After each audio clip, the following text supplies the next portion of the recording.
Thank you very much, Dr. O'Neill. It is indeed a privilege to be a part of this first ever commencement at UCD. Barry had been trying to arrange such a thing for quite some time now. When I heard that the event would finally be held, I told Barry that I wanted to be here for the occasion. And I told her I would help in any way that I could. Doorman was my first request, perhaps handing out programs or whatever. Well, I was surprised and flattered when she asked me to deliver a brief commencement address. I assure you it is an honor. So, President Jones, Provost Lemansky, Vice President Hendricks, Dr. O'Neill, members of the faculty and staff at UCD, family and friends of the graduating class, and of course, most importantly, members of the UCD class of 2009. You 11 graduates plus 3 of your buddies at this first commencement are creating a tradition at this institution of higher learning in downtown Big D. But in so doing, you are continuing a tradition that traces back to early settlement in Texas.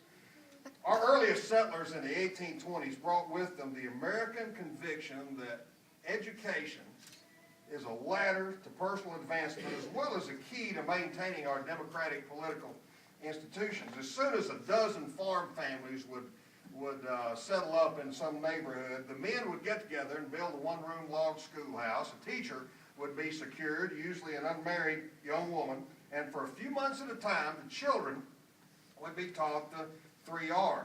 Any family who could afford it next sent their youngsters to a more elevated school. The University of St. Augustine, for instance, or Marshall University, or Nacogdoches University. All of those were over near where I'm from. They were all created in the 1840s during the the period of the Texas Republic, and all 3 of them are now defunct. But how about Baylor University, 1845, or Austin College, 1849? Both of those still outstanding institutions of higher learning. In the census of 1860, there were only 20 towns in all of Texas that had 1,000 or more population, and Dallas was not one of them. Dallas had about 750 people in 1860. And yet for all this rural aspect to Texas, we were the fastest growing state in the Union. We had tripled in size since the previous census. We had over 600,000 people, and we were just growing like crazy. But the biggest towns, San Antonio and Galveston, only had about 7,000 or 8,000 people in them. And again, Dallas was not on the list. Nevertheless, in 1860, despite the rural nature of our population, there were 40 academies, 37 so-called colleges, 27 institutes, 7 universities, 2 seminaries, and 1 medical college. More than 100 institutions of learning beyond the one-room log schoolhouse level. All of them were private, and most of them, like Baylor and Austin College, were denominational. You see, the people supported education more than the state did. The state, it was 1854 before the state of Texas provided any money at all to any kind of schools. And that year, the allotment was 62 cents per pupil per year. So if you taught a one-room log schoolhouse or an academy or whatever with 30 students in it, at the end of the year, you got $18.60 from the state of Texas. Well, realizing that was a little bit cheap, that's about what at the end of that year, they realized that was kind of chinchy. And so the next year, they raised it all the way up to $1.50 per pupil per year. So the one-room schoolhouse got $45 that year. It was despite all these colleges that I've told you about, it was 1876 before there was a state-supported college in Texas. And that was Texas A&M, not the state university. Now, 2 years later, the state established a college for teachers, and certainly we needed those. And that was Sam Houston Normal in Huntsville. And finally, in 1883, the state university took shape in Austin.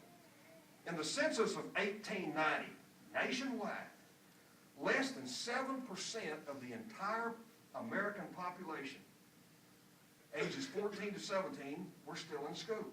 Now, no junior highs in those days. You went grades 1 through 7, and then if you wanted to really get educated in grade 11, you went to grade 8. You went to high school. 8, 9, 10, 11 was high school. So ages 14 to 17 were the traditional age for high school students, and yet less than 7% were in high school. A high school diploma was rare and, of course, valuable. But if a high school diploma was rare, rarer still was a college degree. My dad was born and raised on a cotton farm about 45 miles south of here in Navarro County. He was the youngest of 8 children, and he graduated from a rural high school in 1934.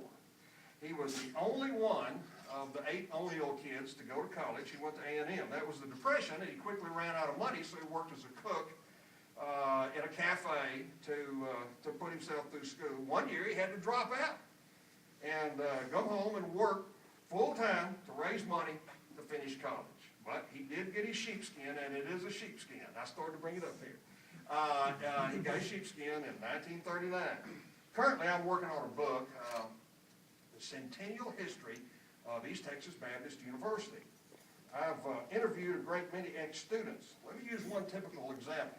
There was a young fellow from Carthage who lost his father. His father was a Baptist preacher. His father died. There were several younger children. There was no way in those troubled times that he was going to be able to go to college. But a recruiter from East Texas Baptist came to his house. He arranged a band scholarship for half of his tuition. All right, what about the other half? He just didn't have any money at all. Well, he worked up a job in the dining hall for the other half. Now, he couldn't afford a dorm room, but in Carthage, he had been a member of the volunteer fire department. So he sought out the Marshall Fire Department, and the fire chief let him stay, let him bunk in the firehouse up above the trucks and everything if he would respond to their fire calls. So he had a place to study. Now then, where's he going to study? Well, he studied at the college library, and he did have a friend who had a dorm room.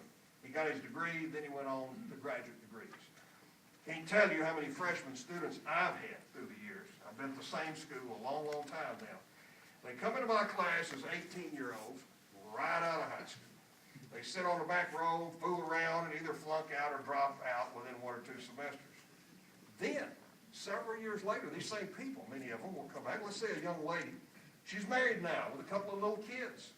She's been working at a convenience store or something similar. Now she and her husband realize that a college degree will get her a teaching job or some other better employment. So, in her late 20s now, or early 30s, she's back in my classroom with a long way to go and in a hurry to get there. Now they sit on the front row, and now they want A's instead of C's. At home, they get the kids to bed, and then they stay up late studying. They're not the same students. They're transformed now. They're motivated. It's not their money. It's their money now, not their parents, as it was the first time around. And this time, brother, they get it done. Now, does that sound familiar to any of you? Why am I telling you these stories? Don't you recognize yourselves in here somewhere? You work during the day, but you don't get to go home after work. Already tired, you stay in downtown Dallas for the evening.